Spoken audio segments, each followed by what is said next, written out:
please. Okay. So, what is it more important to have 2 kitchen rooms to avoid Hametz on Pesach or to avoid meat and dairy? I mean, which is rabbinical, which one is Torah law? No, both of them are Torah laws. No, what's that? Those are 2 separate issues. So just because you have, for example, 2 kitchen, it's only tells us that you have to kosher 2 kitchen. None of them can be used for Pesach. So some people that I know, if people can afford, if they just bought a house or if they bought it from a Jew, that's why Jews like to buy from Jews. Because the previous family already invested a lot, right? Of course, they cannot charge the same money when they sell the house. Well, why is that? Because non-Jews, they do not understand. Why do you need 2 kitchens? Like a stove here, and 7 feet, 10 feet away you have another stove. What are you, crazy? What do you have nothing else to do in your life? 2 refrigerators? They would say, what a waste of time. Well, what a waste of space. You understand? But Jew that understand, he said, that's unbelievable. That's unbelievable. That's makes my life very easy. You understand? So it's a very interesting market. Of course, they cannot charge much more because they rebuild the kitchen.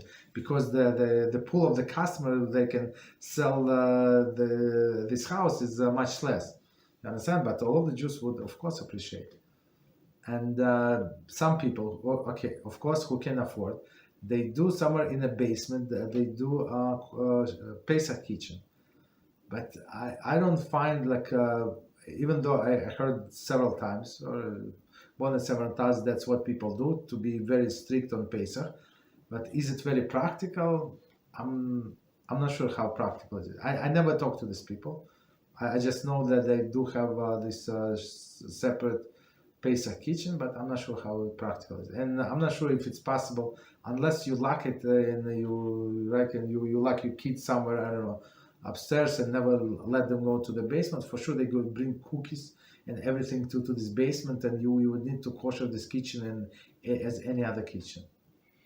Of course, it's not, if it would only maybe not kosher, maybe I'm exaggerating, maybe just wash it from this chametz, because for sure chametz was only, kids would bring only like dry food or something, like cold food for sure.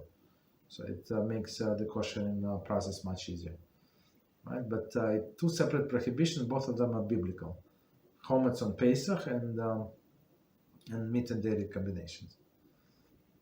Okay. So most of the time, the Orthodox Jews use 2 kitchen for one for meat and dairy, and the other is for. If they can afford, if they can afford, if they live in a city and they live in an apartment, not in their own house, and it's a rented apartment, they have no choice. They would go with 1 kitchen, with 1 refrigerator, with 1 everything. The easiest thing in my mind, and that's what we help other people to do, to get a double sink. So for double sink, you don't need much, and you don't even have to ask this landlord, or even you can ask. I've actually asked the landlord, right? So you just if it's for mica wood, there is no problem. We have jigsaw. I did it a few times, more than a few times in my life. So if it's a granite, it's a little harder, but still there is not such a big deal. You just make the hole bigger, and you drop in this double sink, and that's it. That's the easiest thing to do. So, and it resolved many issues. I used to know someone, and very nice people, and they bought this condominium, right? And they have only 1 sink, big and 1 sink. So I told them a few times, let's expand. I mean, I can do it for free, right? Of course they say no. I'm not sure why I say, and of course they said no, and they were struggling with washing all the dishes in 1 sink. It is such a disaster. 3 kids, I don't know. It was. I'm not sure how they managed and how much, how many times they actually did the opposite, and the kids who want to help, or kids usually don't pay attention. So I'm not sure how it passed. And people not very much organized. So, but they insisted that they would go by with one sink. So I mean, we have to know our deficiencies, our like problems. So why would you risk this? You understand? Especially as we said in a previous class, if you open the hot tap water, so for sure it's hotter than Yad Seleda's bowl. So if you have in one sink, you have milk and meat utensils, so you out. So that for sure it will transfer of the taste. They say, as we said last time, even if some of them was almost clean, let's say. So that's the problem. So we try to minimize this possibility of mixture meat and milk as much as we can. So one of the advice, as he said, from just from this, how many scenarios this Rabbi, what is his name, Rabbi Benjamin Frost, right? How many scenarios he gave us, on one.